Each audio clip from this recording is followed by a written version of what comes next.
to have knowledgeful life.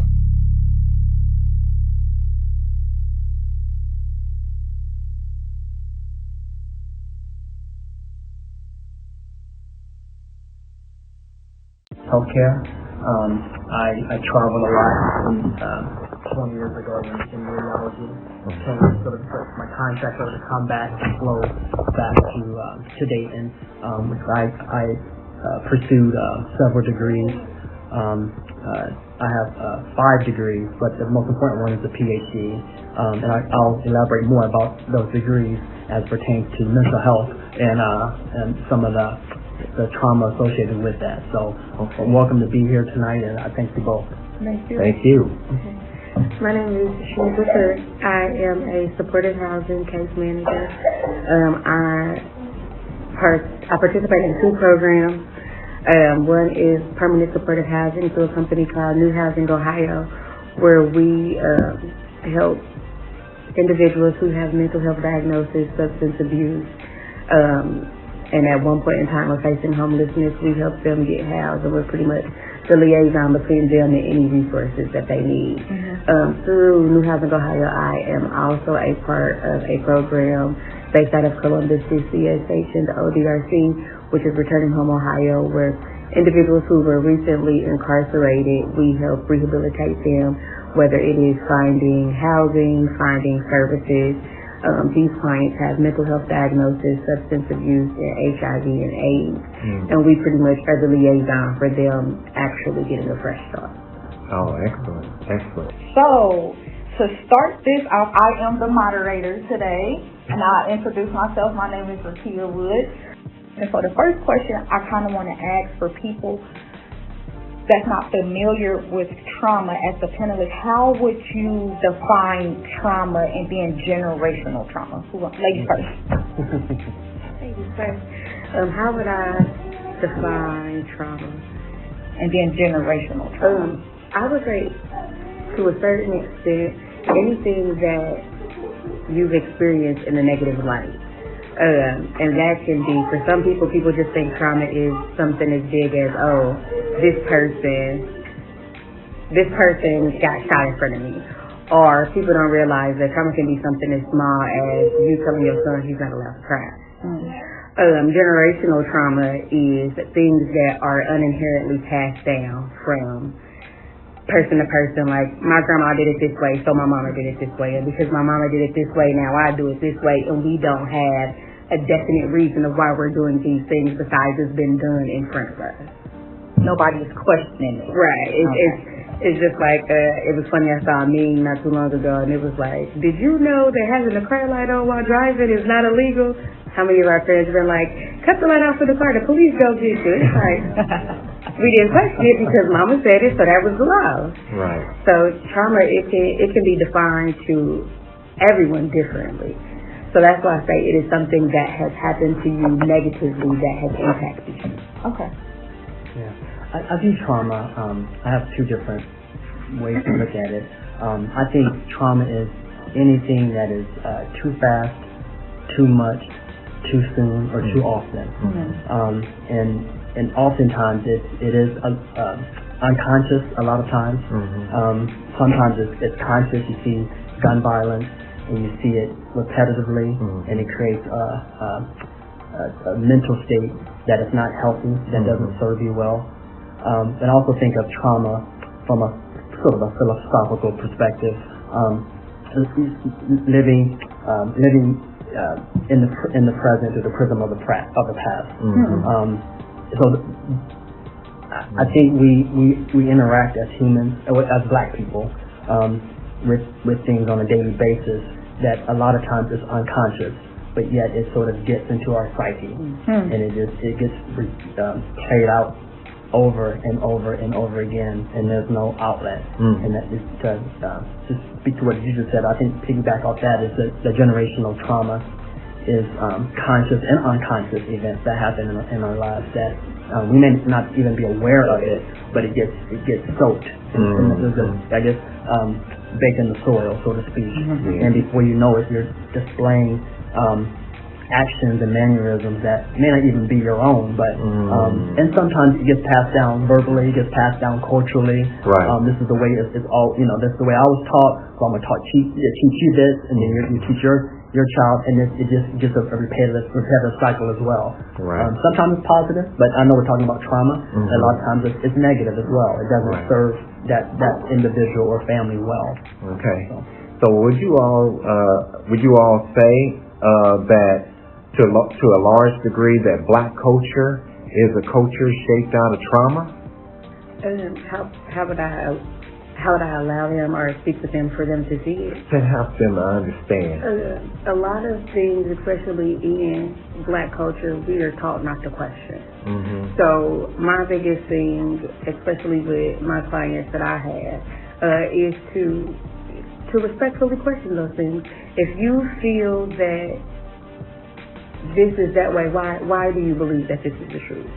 Why do you feel that this is the law or this is what it is supposed to be done? Because when you take the time to do your own research, whether it is scholarly or internally, it creates a path for you to be like, I never thought about something like that. Yeah. Can you give like an example of what you're saying?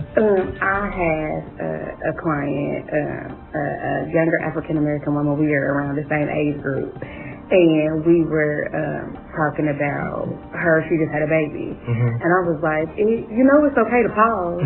And she was like, no, because I got this baby and I have to. And I'm like, so who said you couldn't pause? Okay. Why do you feel you can't pause? If you are constantly on go, what good are you to your baby if you're on empty? So it's simple questions that make us think like, you know what? I can't take a nap. She asleep, I'm about to lay down. I don't got to do no dishes. I don't got to have this figured out. Just a lot of times when we sit and think about trauma, if we allow ourselves to be in the now, it'll open up a lot, because the person to a certain extent is focusing on something in the past you can't change. Anxiety to a certain extent is focusing on the future that you don't know when it's coming. So if you allow yourself to be in the here and now, and my clients laugh at me when I say it, sit with yourself. It'll reiterate a lot of the things that we thought were one way. It's actually a duality in things. Yeah. Like some certain stuff, you do have to be strong because you have a baby. For sure. But that doesn't mean I don't get rest. That doesn't mean that I don't get to be an individual outside of being a mother. Yeah. And a lot of times with Black men and women, we feel like we have to be strong 24/7. And then sometimes, in some cases, it's okay to crumble. Pick yourself back up, but it's okay to crumble. So that is kind of how I use with my clients, like realizing what trauma is, and it doesn't necessarily have to be this big traumatic thing. It can just be something small as to, I haven't combed my hair in 2 days because I'm on go all the time. Or I haven't done X, Y, and Z for myself. Why? Just questioning and asking those fact-finding questions for ourselves in certain situations. Yes, Charlotte. I think one thing, the word that I was going to talk about was that duality. I think such a nuanced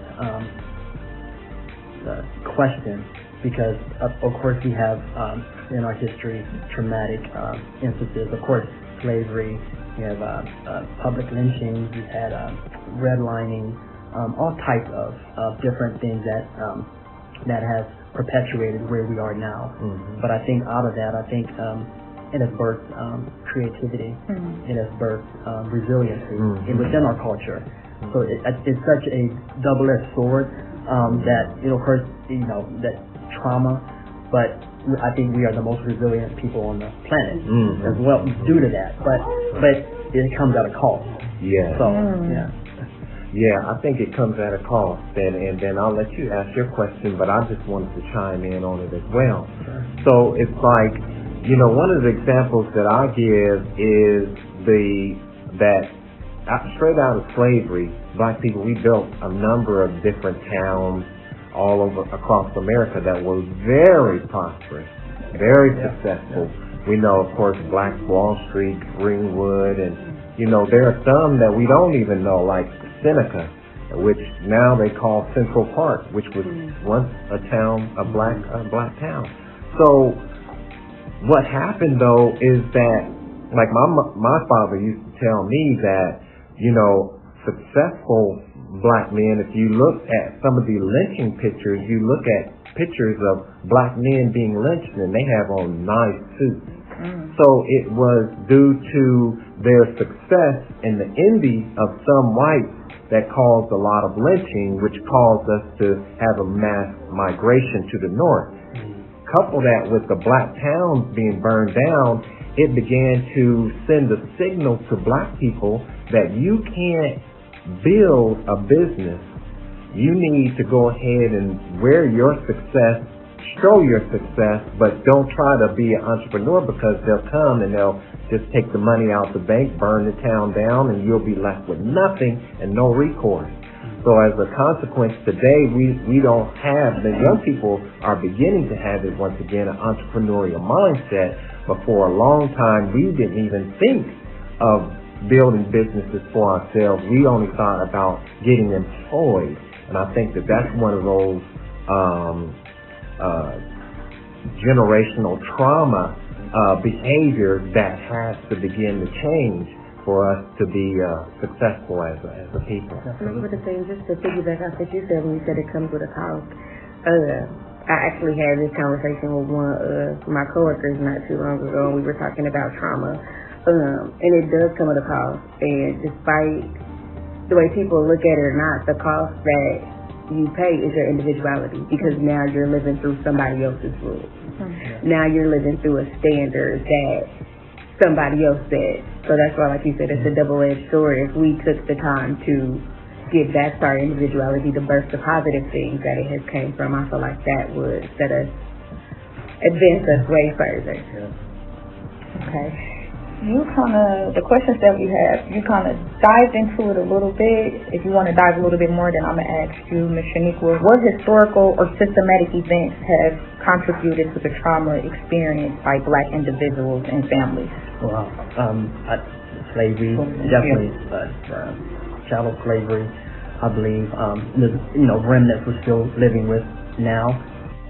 I believe that, previous economic policies where we weren't allowed to purchase homes, we weren't allowed to live in certain neighborhoods, and some of those elements are still bore out today.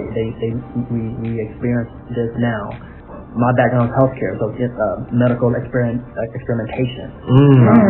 There's a book by Harriet Washington, Medical Apartheid, and that's a fantastic seminal book about the experimentation of black people, of DuPont, in terms of experimentation with different chemicals, and with prisoners, with black prisoners. So there's all type of atrocities that we have been faced with that has affected us mentally in terms of PTSD, anxiety, depression, physical health. You see diabetes.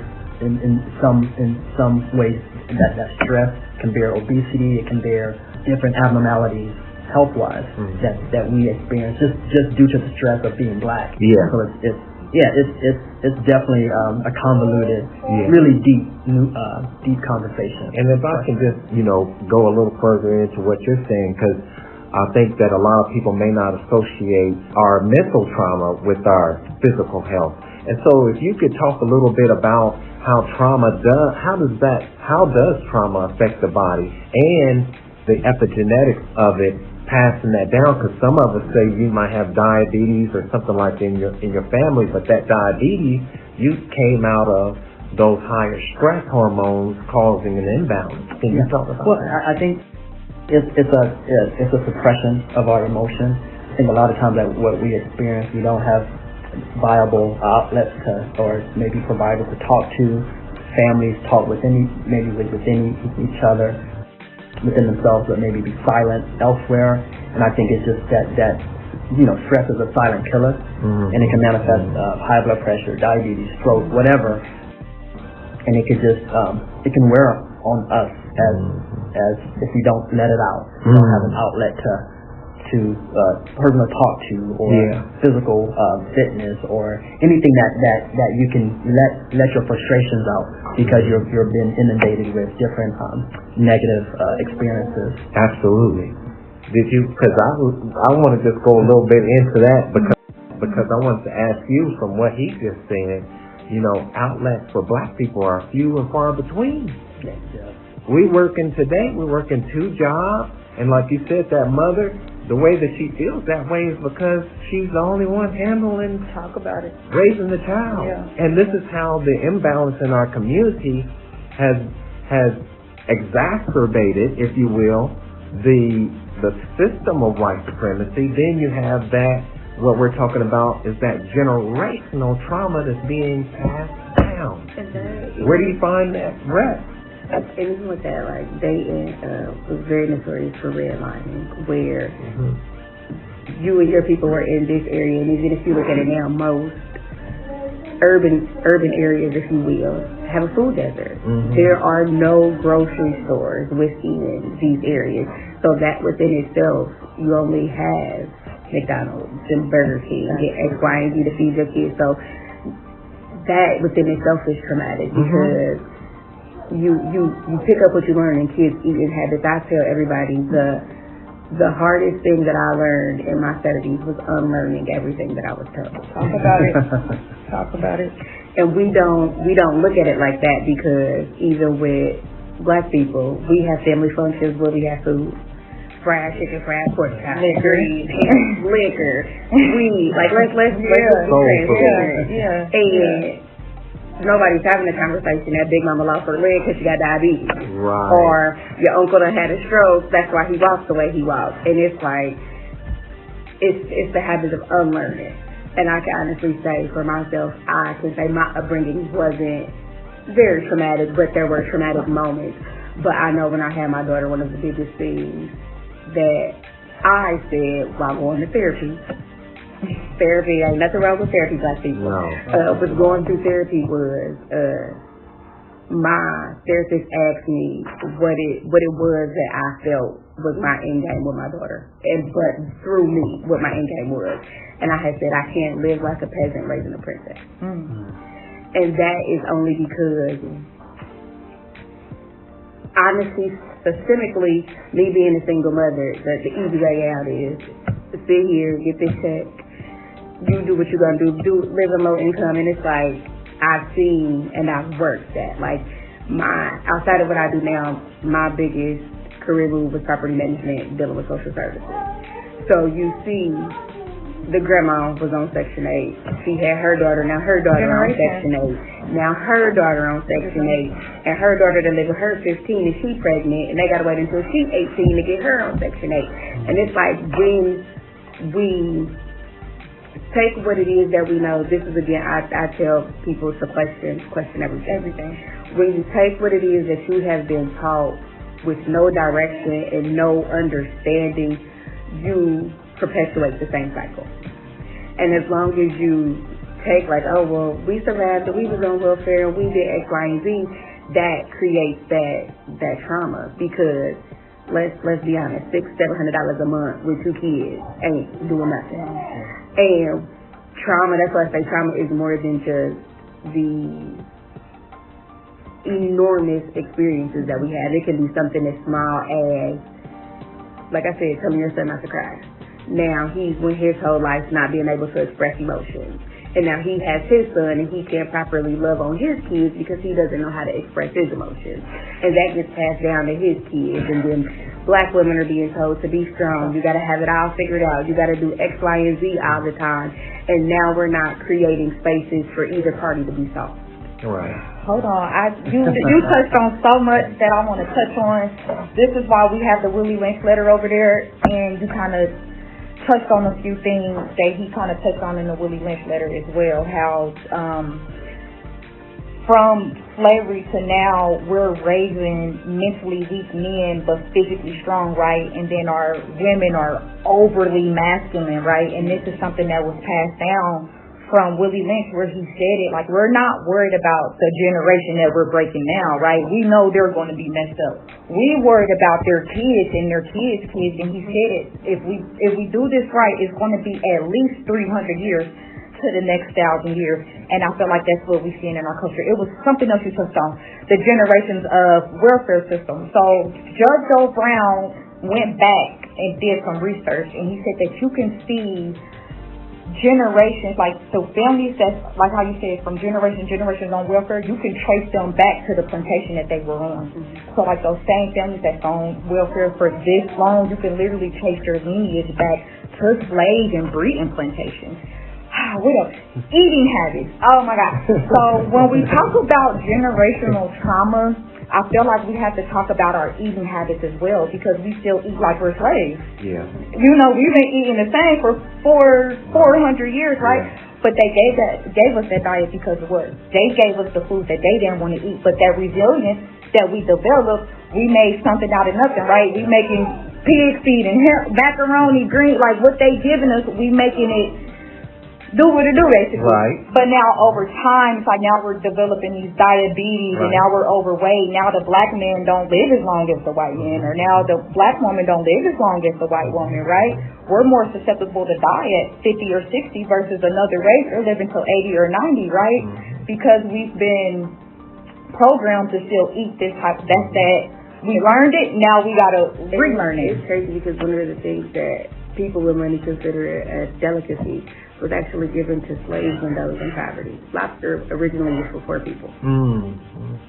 So they saw what we did and remixed with it, and it was like, okay, let's try this here. And it's like a lot of stuff that we were given were scraps, the leftover. Like we don't want this, and the resiliency came in like, what if you do this? And boy, we got a whole meal. And that's where, like, one of the biggest things with trauma with black people, once we figure out how to stop operating in survival, we will flourish. Because that's honestly what it is, and that's why I say solutions. She's talking about solutions right now. Trauma and dealing with trauma with that double-edged sword, it came at a cost with our individuality. And once we figure out how to be, it's going to sound like an oxymoron, how to be our own selves collectively, we got to come together. That makes sense. It'll make it better. Like even though white and other races were included in this, the Bacon Treaty, that's where social classes and races came from. When they saw that it was an uprising of everybody coming together, they was like, how can we stop this? You black, you white, you Indian, you rich, you poor. And that within itself created a division. So absolutely. You was my friend, but I'm rich now, so I'm gonna leave you over here with the poor people. So that is what it is. Even with us trying to get reparations, we have to prove that we are a nation within a nation. So that within itself is saying that we have to become individuals collectively. Okay.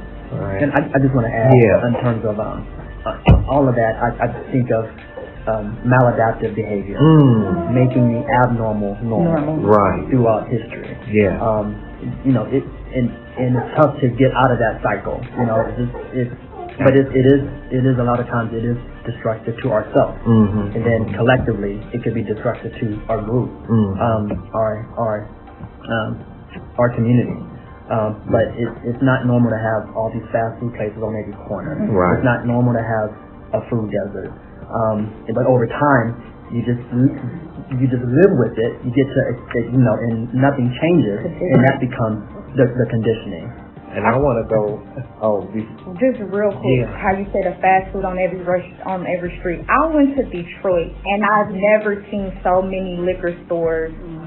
You're on one street, it's a liquor store right here, and it's a liquor store right. I've never seen that many liquor, and it was only on the black side of town. There were liquor stores next to schools. There were liquor stores next to playgrounds. It was a school, then it was a liquor store. And this is what they're conditioning and programming, not only our community, but our kids, right? I'm mad. I'm like, we should be boycotting stuff like this.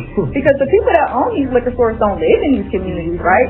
They come here, they open up these liquor stores, and then they go back to where they live at. And so that's that conditioning of, you see a fast food restaurant, you see a liquor store, you see a dialysis center, right? Because we're the trauma of how we eat and the pass down of genes. And one more thing that you touched on was something that he talked about in the Willie Lynch letter, I kind of want to grab that letter, and he talks about how he took us out of our natural state and put us in a psychological frozen state. So now we think it's okay, right? Yeah. That behavior that we deem normal, but not normal, right?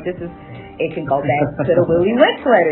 That letter is very powerful for our people, and I feel like it should be a mandatory read in every Black household. That's funny that you said that. One of my biggest pet peeves is when people use the quote crabs in a barrel. How can you be mad because that's not their natural habitat? So of course I'm going to pull you down. Yeah. So when people say that, it's like you took them from where they were. Just like I was watching a documentary that it said African Indians, and it was another race before we were colonized. We could smell death. You could smell disease. You could smell like all of this stuff. And it's crazy because now you've taken these generations out of this habitat, so now we got to go to a doctor.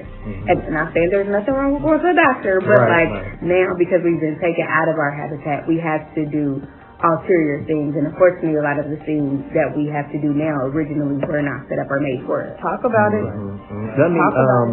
Let me go off of what you're saying, because that's excellent. And I wanted to say, if you all have any questions, just raise your hand. Comment. And you can come right on in the conversation. And after this, we'll go ahead and take a break, and we want to definitely hear our brother's talent.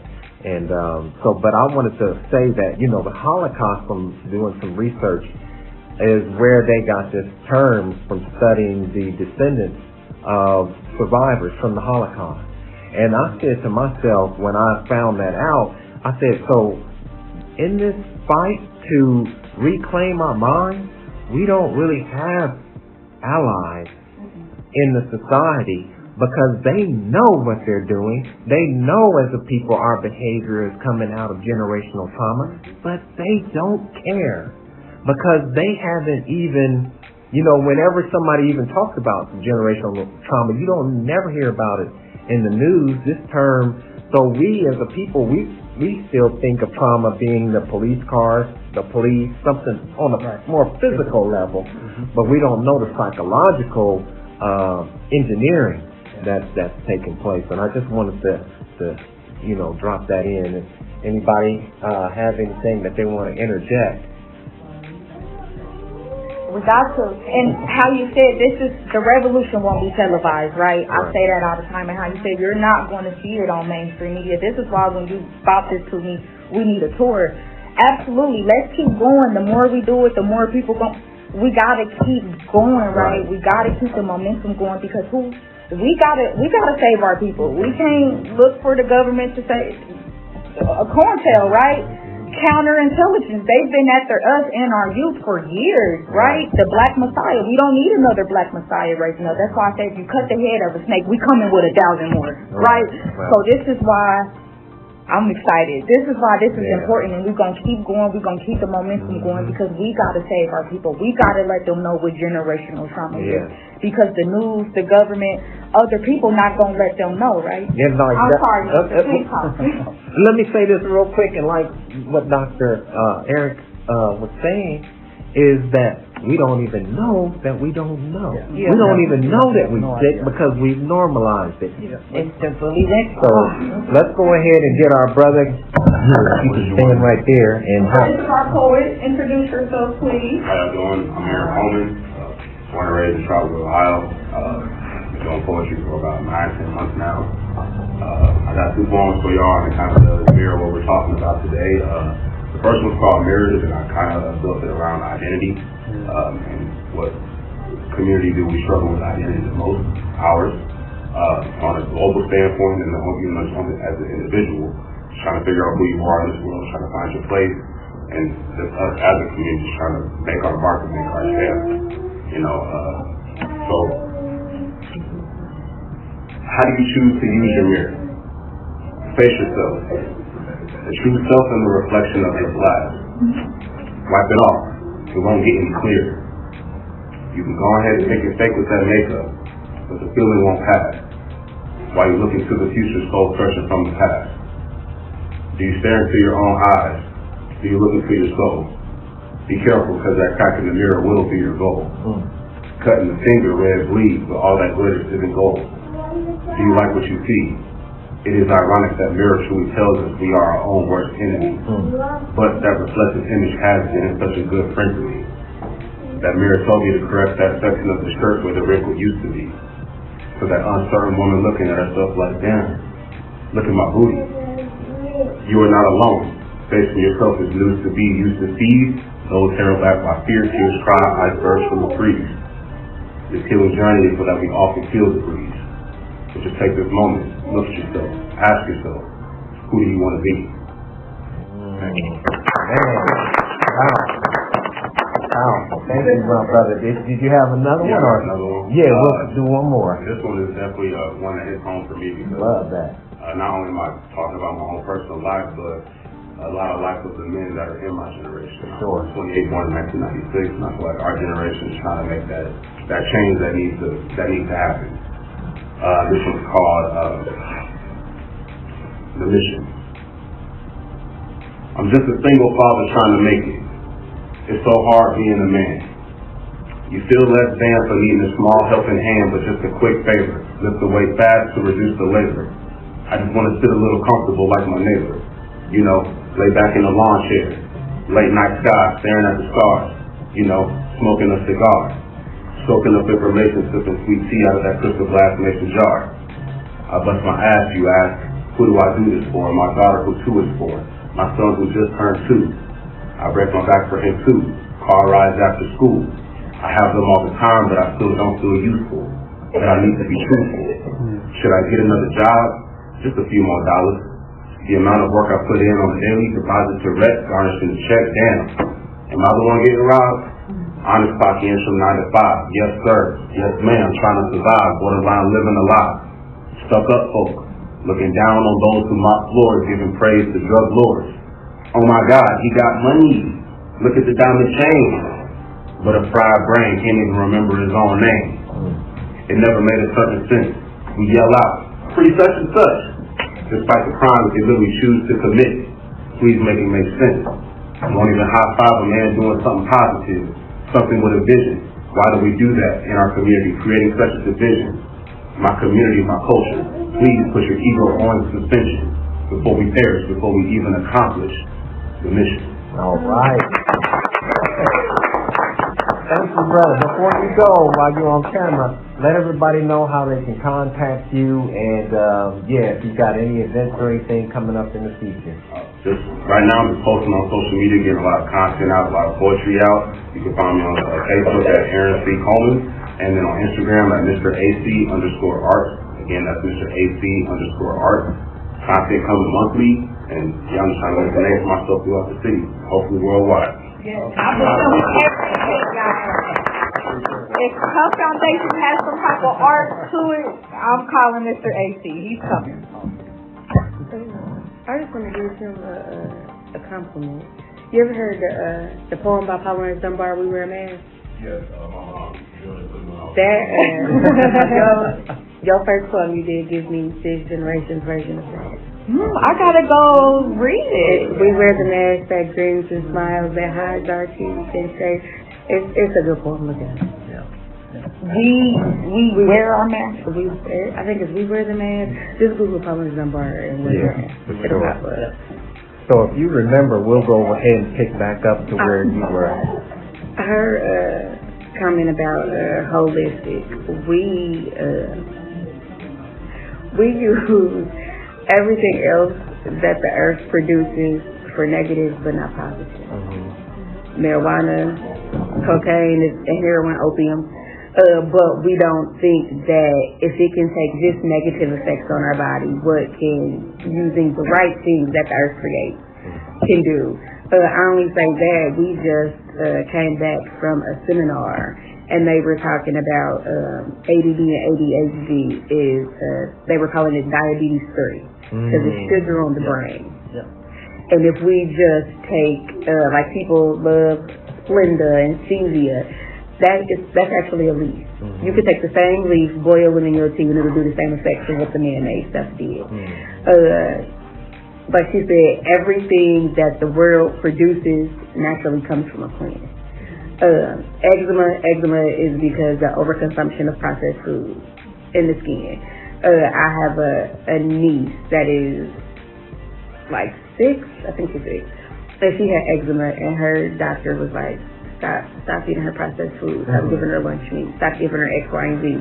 And my sister did, and my niece does not have eczema. My daughter, a lot of the cough syrups and stuff that they create and generate have so many dyes and other chemicals in it.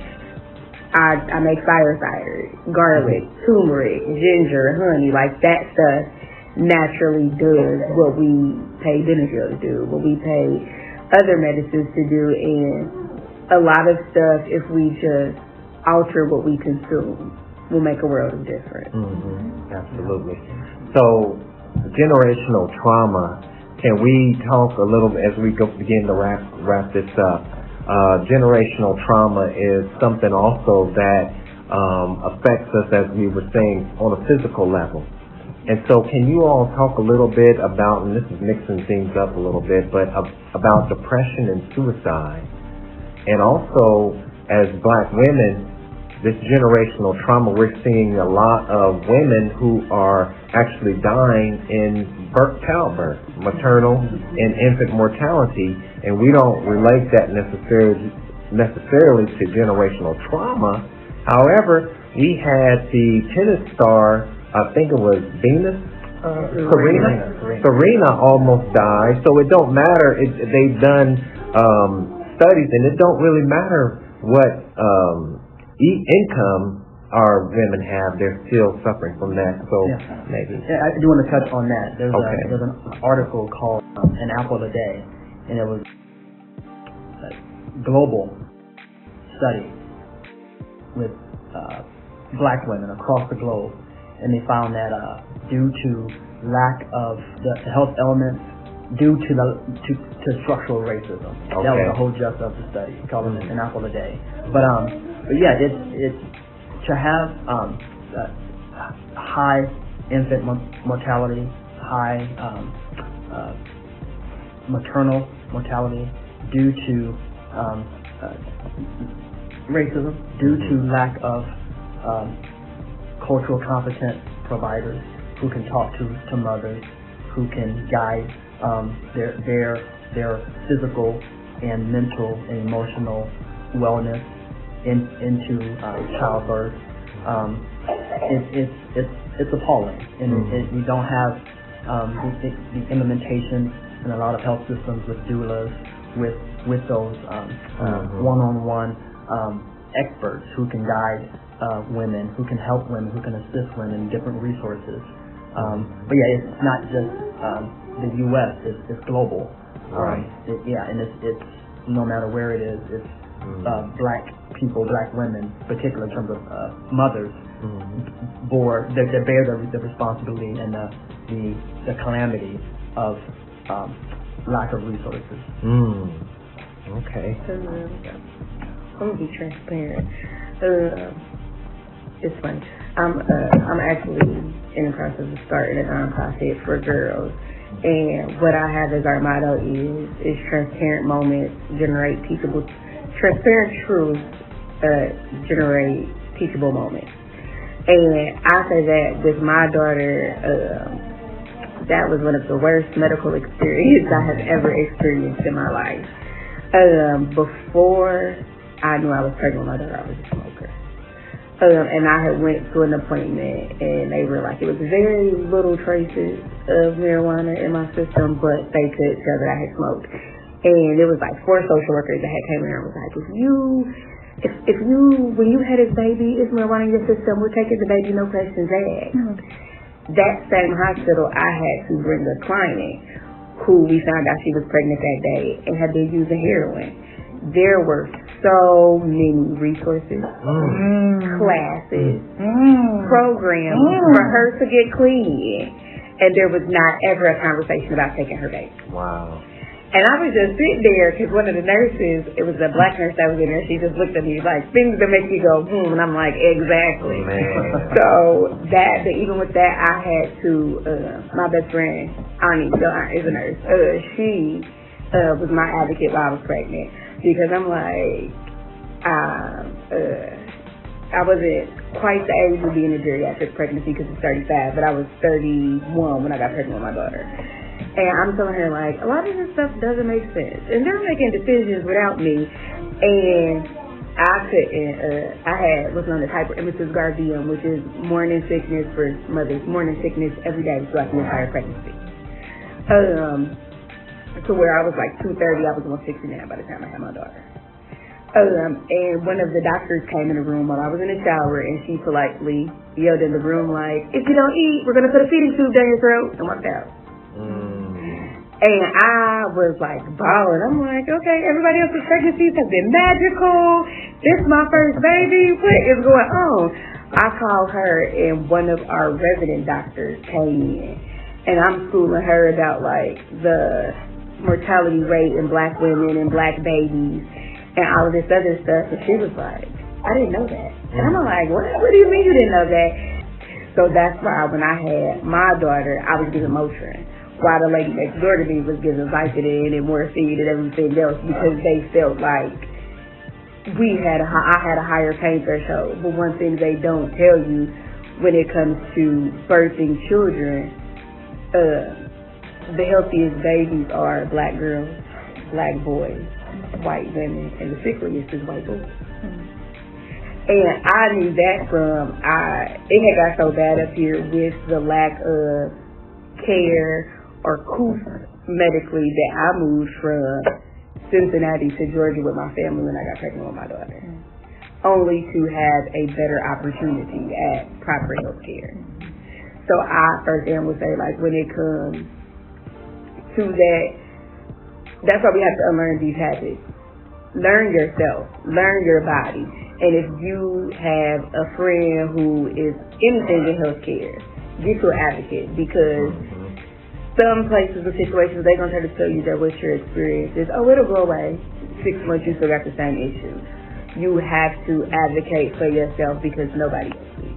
That's a shame. Yeah. I kind of want to touch on that a little bit. So, my mom was there, one of my supporters. I did one of my lectures was hospitals and the conspiracy against melanated people is in malpractice or murder.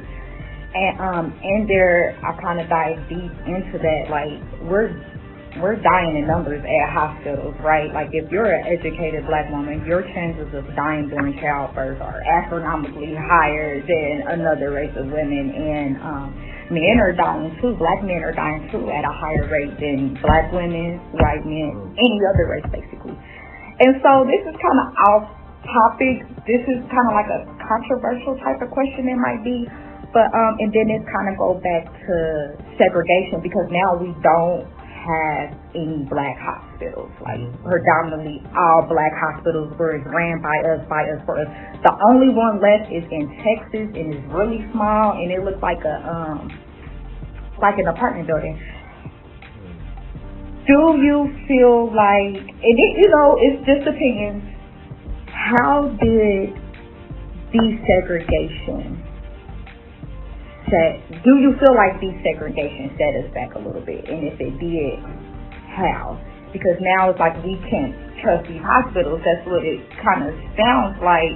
And I'm a big advocate for home births too. I had my son at home because I just looked at the statistics and I'm like, oh, okay, so if I had him at home, it's really slim that I die. And my midwife, she delivered thousands of babies and never had one death. Right.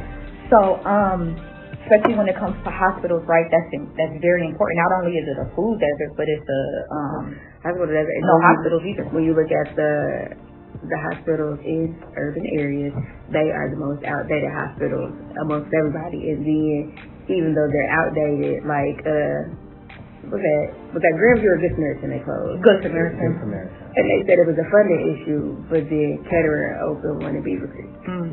And then they opened the children's with urgent care out in Miamisburg, Springboro. So was it funding in our area that y'all weren't getting, or was it funding collectively? Right. And a lot of times in situations, our favorite thing is to be like, oh, there was no money. Aldi's in West Town, that was the only grocery store. You know they was booming. It was security in there, you weren't stealing it out of there, but because they would have made more money and had a better look, they went here. And honestly, this is definitely a controversial question, but holistically and honestly, this goes back to my thing about individuality. Desegregation did set us back. And that's why you have, I saw a post today, somebody was like, my kid will never see a DPS school. And I'm like, and that's why there's no funding. I only go to the grocery store in Inglewood. That's why $2 is trash. So if we put our money back into our community, it'll be the demand. You'll have to give us better produce. You'll have to do X, Y, and Z because we're not going to Inglewood and Huber Heights and Miamisburg to buy things. So I genuinely feel that desegregation did set us back because it took away our individuality and our sense of worth within ourselves. If the white man got it, it's better. If the Indians got it, it's better. If this group got it, it's better. But it's like, baby, you got a cousin that do the same thing. You got an auntie that do the same thing. Yeah. Your best friend's sister do the same thing. But you would rather go elsewhere. Like my bonus dad is Jack of all trades, master of none. Jack of all trades is still better than one. He does everything. And he will have people, when he names his prices, they will not come to him.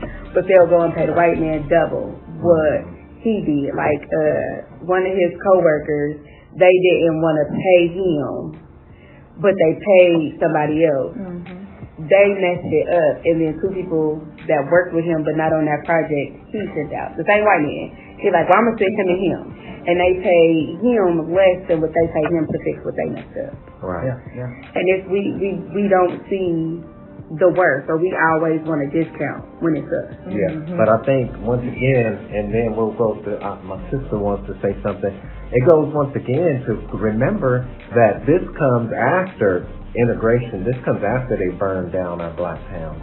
So once again, this is a conditioning that the only service that you're going to really get is the white service. Because if you go to the black service, that service may not even be there tomorrow, because because as the Honorable Minister Louis Farrakhan said, business is warfare.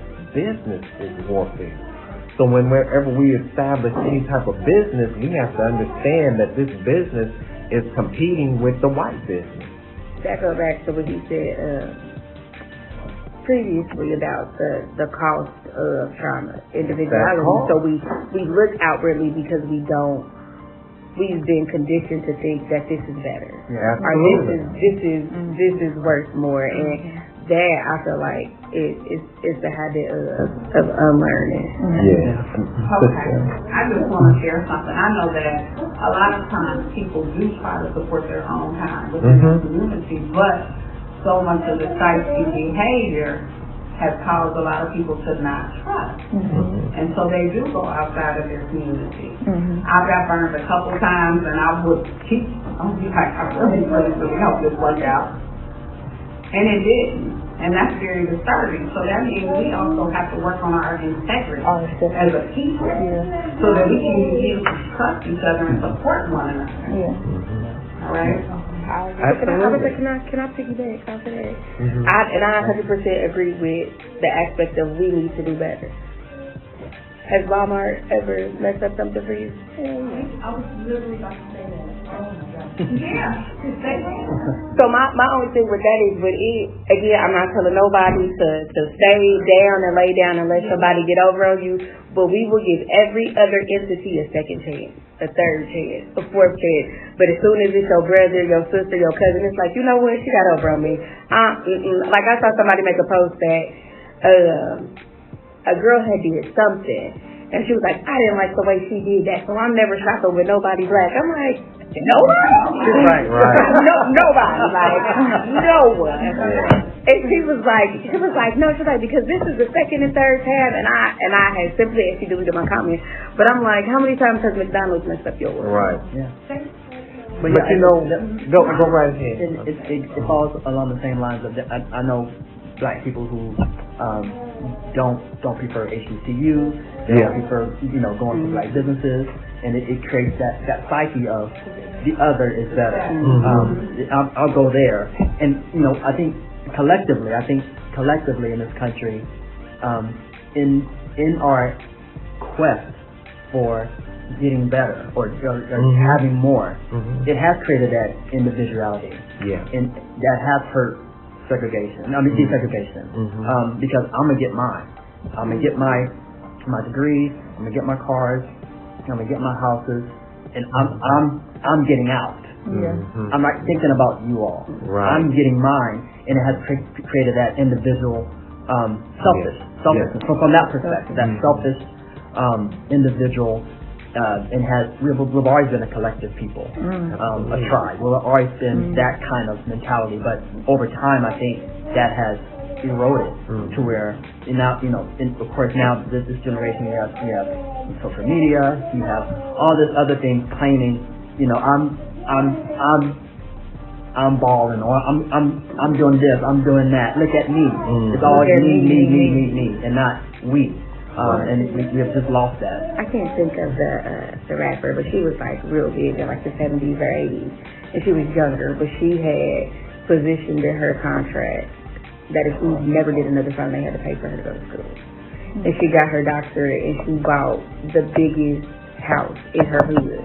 And her reason for doing that was because the kids in my community need to see somebody from here make. And that, unfortunately, everybody does not have that mentality. It's like, I done got this. What I look like still living here? Or what I look like still doing X, Y, and Z? And it's crazy because there was a study that just recently was done that it said self-standing projects are not beneficial because to change the way, because poverty is a mindset. It has nothing to do with your funding. It's a mindset. They said in order to change poverty, they need to see people getting up and going to work. They need to see people living. So they were saying like not necessarily in the middle of the neighborhood, but be like scattered sites. And I 100% agree with that because you are a product of your environment. So if you see depression and poverty and sadness every day, you don't know that there's something else out there. Yeah.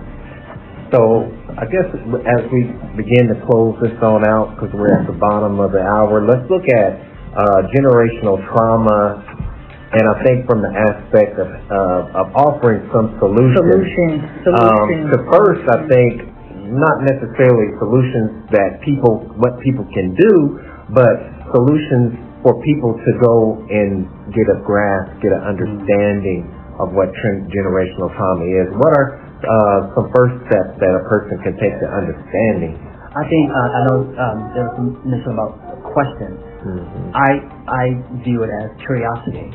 You have to be curious about the world around you. You have to be curious about your mirror, what the poet talked about, looking at yourself and being curious about and asking why. Why am I like this? Why do I do the things I do? And sort of echoing out, always looking inward, but looking out as well, and researching that dialogue between self and community. Having an awareness, I think, is the first key, and a willingness, a curiosity to think about what else is possible. And like you said, if you were born in depression and negativity and things of that nature, it's hard to think otherwise. It's hard to think something else. My father passed away when I was 6 of diabetes, and for the longest my mom was in a deep state of depression, and even to this day, she's in the 70s now, but still to this day had to reconcile that loss. And through us, over time, we most of us got out of that cycle of depression. But I think you can definitely just be aware. I think step one, just be aware. Yeah. Sure. Okay. All right. Definitely being aware and curious. Definitely being in the present. Even though there is nothing new under the sun, be in the now. Once you are in the now and you are aware, it'll cause you to question things. It'll cause you to be to look a little deeper. And I only say that one of my biggest takeaways that I hope the black community does is do away with the what happened in this house stays in this house. And I only say that because what happens in this house is killing you and your children.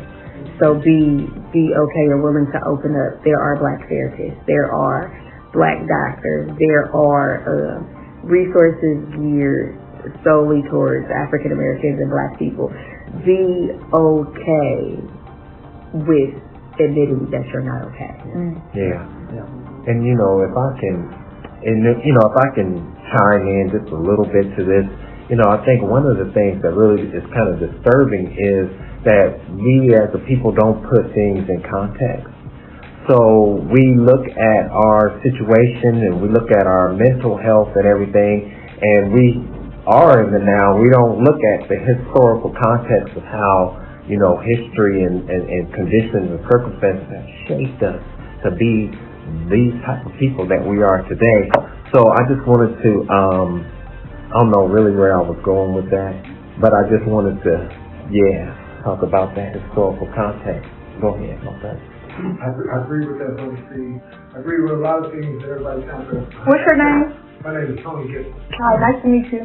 Yeah, like my brother said about being aware, and he just said something about looking back. We most definitely have to be aware in order to correct ourselves, fix ourselves, in order to get better. We most definitely have to look back because that's where the trauma comes from. Short story. In a relationship, was married 29, 30 years, had children.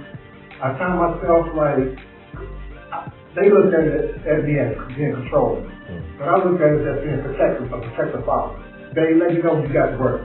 A, B, C, and D. But like I say, it could have came off as controlling, but once I looked at myself and I looked in the mirror and I said, no, something is wrong, something is not right.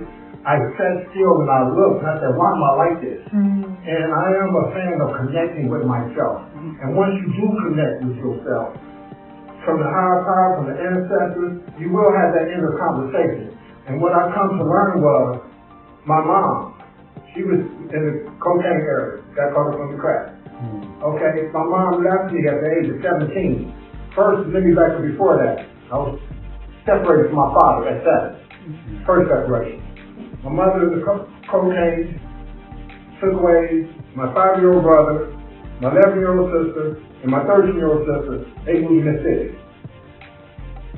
After that, like I said, after I sat still, I come to realize that the reason why I was the way I was because everything was already taken from me.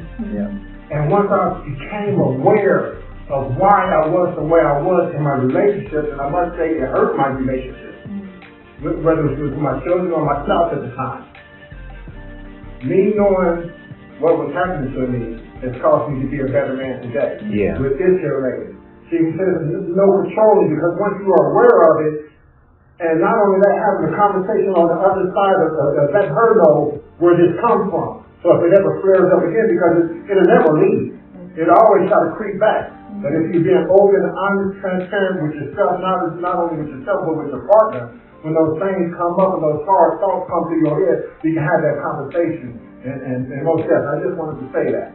That's very I want to talk about I'm sorry. I applaud you because that's another thing as a black community we need to do is speak up because you don't know how what you said will help the next person. The next black because man it's like I'm angry or you feel I'm controlling, but I'm really angry and I'm angry at this, and it'll give people those clues to decipher when they sit down and look at themselves like what really is the problem.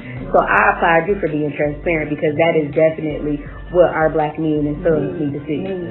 And I kind of want to touch on what you said. It kind of went back to that, how you said you have to look in the mirror. That's that being in the now. You know, you got to be in the now. And accountability. That was going to be my solution is taking, you were accountable, right? You've seen what was wrong. Some people will know and still won't take accountability will eat people up on their side. So not only are you aware, but you're taking accountability for your actions. That's powerful.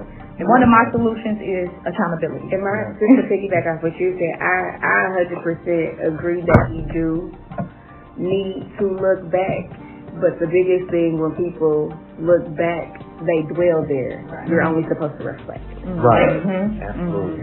And I feel like that a lot of times is what messes us up, because we be so hyped, like, this happened here and this. Okay, what are we doing with that? Because if you carry all of that, that's more weight on top of the weight too, is dealing with. And that goes back into Black people having to be strong. Like, I have a client who literally, same story, but she a woman. And she was telling me like all of this stuff, and then she sat down and looked at herself, and she was like, since I was a kid, I had to be a protector. We was getting beat on. She was like, I don't know how to be a woman. Ooh. And I'm like, a lot of us don't. Like, it's sad and crazy to say that, but a lot of Black people, period, in some capacity, have had to be either a sinner or a savior. And in that situation, you had to do what you had to do to get an outcome. That's why a lot of us only know how to operate out of survival and not love. That's why I know for me, like with dating, like kind gestures and stuff, you'd be like, what you want? What you trying to get? Like, hold on, you a little too nice. But it took for me, like, I come from a mixed family. So on my mom's side, it was kind of like, these is the rules. On my dad's side, it was kind of like, it's free game. Like, you gonna live. How you gonna get down or you gonna get down? It was kind of like, on my dad's side, it was kind of like, my siblings, like this, they would call me white girl.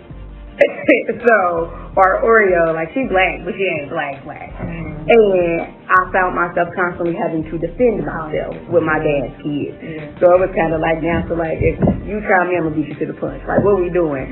And we don't understand that correlates to so much in our adulthood. And it makes us, to a certain extent, like, possessive. Like, that is one of the things with trauma that I had to understand and realize, that people do not belong to you. You only get to experience them in the moment, so be present.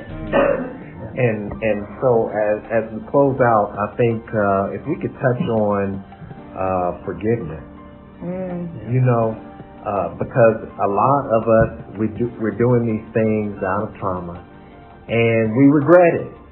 This trauma makes us, you know, some of the things that it talks about, it makes us hyper vigilant. It makes us aggressive. In some situations, may make us very passive. So I think that if we can begin to bring some healing about, what do you all want to say about forgiveness? I love that aspect of forgiveness. I wish my mom was Miss Selena. After I'm done, we gonna Miss Peacock. But my little brother, he passed away at 3. So my little sister's dad, we didn't know that he was like hitting on him, and so he ended up dying in my mom's arms. So after they did the whole investigation, we found out that he had internal bleeding inside the chest. So it was like, I was 10 when that happened. So this was my first time experiencing death. And so when they did the investigation and found out that it was my little sister's dad, he did like a mandatory 11 years. Now he's out. But growing up, I had so much resentment towards him, right? And then when I did healing, right, it's healing season, when I went to that healing, went to that now moment, right, sat with myself, holding on to revenges and grudges hold you down. So I'm more of a spiritual person, so I will meditate, and I meditate on my heart chakra, and it's so blocked because I got all this revenge and grudges towards this man. I forgive him. If I see that man, I will give him a hug. Like, I will tell him I love him. And I never would have thought in a million years I would say that about the man that took my little brother's life.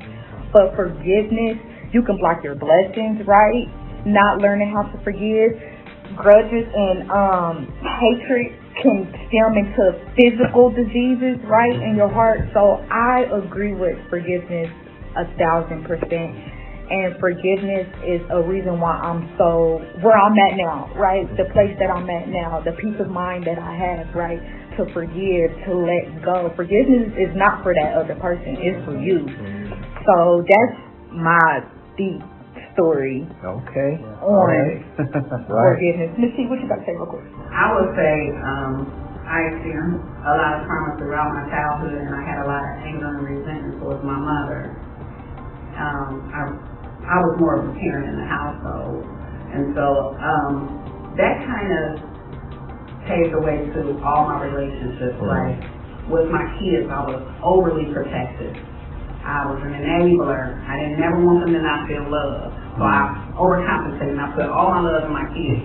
But I didn't know how to have healthy relationships with other people because my trust for my mom wasn't there. She failed me in many ways. And so I held on to that. And I would think that I was forgiving her, like, okay, forgive her. But then I would be triggered. And now all that did was let me know it's still there. Yeah. You still got some work to do. Right. And I was willing to do that. But one recent situation happened about 4 months ago, and I was able to identify that where that root came from. Another situation and relationship. And I went to my mom that day, and we just don't have a great conversation. And I ended up opening up and sharing with her how I felt about some things, and this has hindered me. And she said, baby, I am so sorry. I didn't love myself. Right. She took ownership. And Accountability. Made me excuse. Yeah. Because see, my grandmother went to jail when my mom was 14 for murder. And she said before my grandmother went to jail, she was attentive to her, she was loving, her biggest cheerleader, telling her to get some good grades, and she was doing it. She said when my grandmother came back from prison, she was a criminal. She wasn't the same person. She said, I couldn't give you something that I didn't have it. Right. I'm sorry. And we hugged, we cried, and it was the most healing session ever. But I needed to hear I'm sorry. Sometimes you might not get that from somebody, but you still can release them. I had to recognize my mom had her trauma. Yeah, absolutely. Where it was what go on in this house, in this house. Yeah. Talking about mental illness was not there was no awareness, resources really, and I had to really be like, man, she did the best she knew how. The best. And that's really where that forgiveness part is what I'm talking about. Of course, there are some things that we don't necessarily need to forgive a person for if it's just something that's outright just criminal, and that they don't seem to show any remorse. We gonna get justice, all right? But the forgiveness that I'm talking about is that forgiveness to understand that what that person probably most likely did was they were acting out of some type of generational trauma that had become normalized in the family, and I'm talking about even molestation or physical abuse, because going back to slavery, that was the modus operandi of the slave master. But we're going to close it on out. I know if you all would like to have any last words, and also let the individuals know how they can contact you. Sure, I do want to touch on that forgiveness. I think it's a muscle. I know we're always told you have to forgive, you have to forgive. No, you don't. How do you feel? How do you feel in that forgiveness? If it doesn't feel correct, if it doesn't feel natural, then you still have some work to do. We're taught to turn the other cheek, so to speak.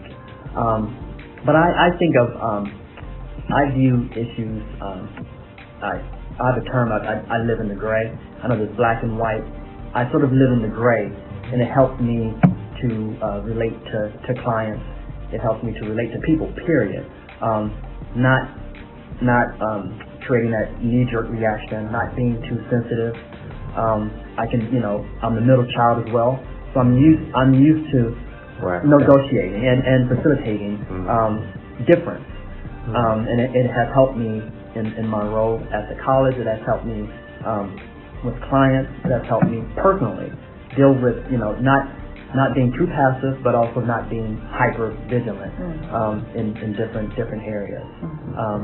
But yeah, that's what I have. I just really enjoy the conversation with everyone. Thank you. You know what? We just spoke on we speak on the forgiveness part.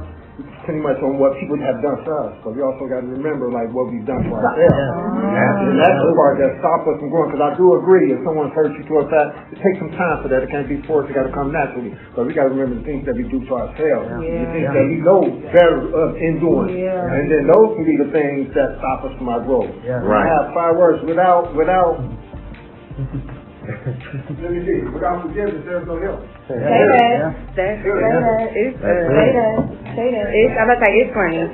My relationship with my mom, it was a good relationship, but from being the oldest of 4 girls with a single mom, it was kind of like, where is these days at? Yeah. So I found myself kind of like angry at her, like, you doing a good job, but no, what's going on? And it was funny because I ended up having to eat my own words. I was in a relationship with my daughter's dad, and now I'm doing it by myself. And it took for me to be like, you know what? Maybe she didn't think that this is how these situations was going to end.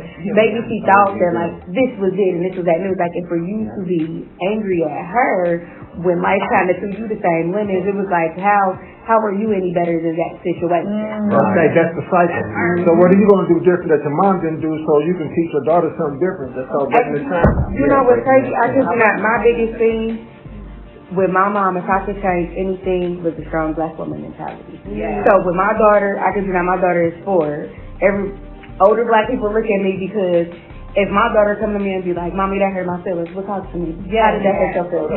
And she'll be like, well, you yelled at me and you don't yell at me. You know what? I was frustrated. I apologize. When I'm having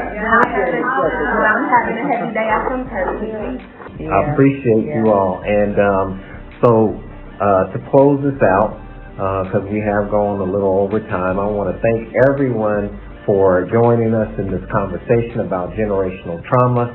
This is something that we're going to continue the conversation, but not only continue the conversation, but we have at the end of this series, we have not only some steps that individuals can take to begin this process of healing. We're also working, and I don't want to give it out here, but we're also working on some things that will help people contact people who can help them take those steps, because that's very important as well. But with that, I want to thank you for watching. May God continue to bless you and your family with the light of truth and understanding. God bless. Yes. He had a question. The camera off. He had a question.